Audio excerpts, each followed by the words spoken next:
পাগলা রকেট আগুন লাগে তাও রে না তোমারে উড়তে দেখা ব্যথা। এই মুহূর্তে কথা বলতে চলেছি সাদিয়া আইমানকে নিয়ে, যিনি নাকি বর্তমানে বাংলা নাটকের নতুন একজন ক্রাশ, যার জন্য ইতিমধ্যে হাজারো ছেলে পাগল হয়েছেন শুধুমাত্র তার কথার চেহারার কারণে।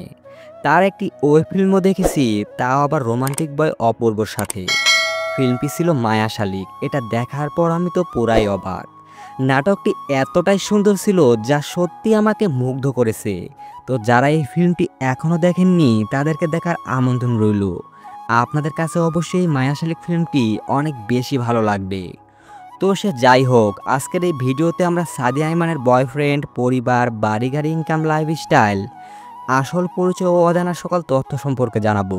তাই ভিডিওটি 1 সেকেন্ডও না টেনে শেষ পর্যন্ত দেখতে থাকুন। সাদিয়ার আসল নাম সাদিয়া আইমান, তার ডাক নাম সাদিয়া। তিনি পেশায় একজন মডেল ও অভিনেত্রী। সাদিয়ার জন্মস্থান বরিশাল, তবে তিনি এই মুহূর্তে ঢাকায় বসবাস করছেন। তিনি জন্মগ্রহণ করেন 17 মার্চ 1998 সালে। সেই হিসেবে তার বর্তমান বয়স চলছে 25 বছর। সাদিয়ার উচ্চতা 5 ফিট 2 ইঞ্চি ও তার ওজন 53 কেজির মতো। সাদিয়া আইমানের জাতীয়তা বাংলাদেশি এবং তিনি ইসলাম ধর্মের অনুসারী। সাদিয়ার শখ হচ্ছে গান গাওয়া, মডেলিং করা, বন্ধুদের সাথে আড্ডা দেওয়া ও ভ্রমণ করা। সাদিয়ার শিক্ষা জীবন, তিনি ইস্ট ওয়েস্ট ইউনিভার্সিটিতে এখনও পড়ালেখা করছেন। সাদিয়া বাংলা নাটকে আত্মপ্রকাশ করে 2019 সালে টু বি ওয়াইফ নাটক দিয়ে। আর বর্তমানে তিনি নতুন নতুন নাটকে অভিনয় করে তুমুল জনপ্রিয়তা অর্জন করেছেন এবং তার সুন্দর চেহারা আর চমৎকার কথার জন্য ইতিমধ্যে লক্ষ লক্ষ ছেলেদের ক্রাশ হয়ে পড়েছেন। তো আমার দেখা সাদিয়ার জনপ্রিয় নাটকগুলো হচ্ছে ফুলের নামের নাম, প্রেম কাহিনী, নূর সুন্দর, ফিদা, কবি প্লাস কুসুম ও মায়া শালিক ইত্যাদি। সাদিয়া এখনও পর্যন্ত সিঙ্গেল আছেন।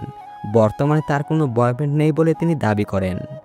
সাদিয়ার ইনকাম, তিনি প্রতিটি সিঙ্গেল নাটকের জন্য 20 থেকে 30 হাজার টাকা পর্যন্ত পারিশ্রমিক নিয়ে থাকেন। তবে এই মুহূর্তে সাদিয়ার আনুমানিক মোট সম্পদের পরিমাণ হচ্ছে 20 লাখ টাকারও বেশি। সাদিয়ার গাড়ি কালেকশন, দুঃখিত, সাদিয়া এখনও পর্যন্ত কোনো গাড়ি ক্রয় করতে পারেননি।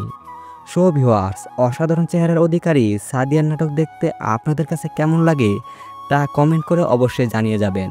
আর আমাদের চ্যানেলে নতুন হয়ে থাকলে চ্যানেলটি সাবস্ক্রাইব করে পাশে থাকা বেল আইকনটি বাজিয়ে দিবেন। এতক্ষণ সঙ্গে থাকার জন্য ধন্যবাদ।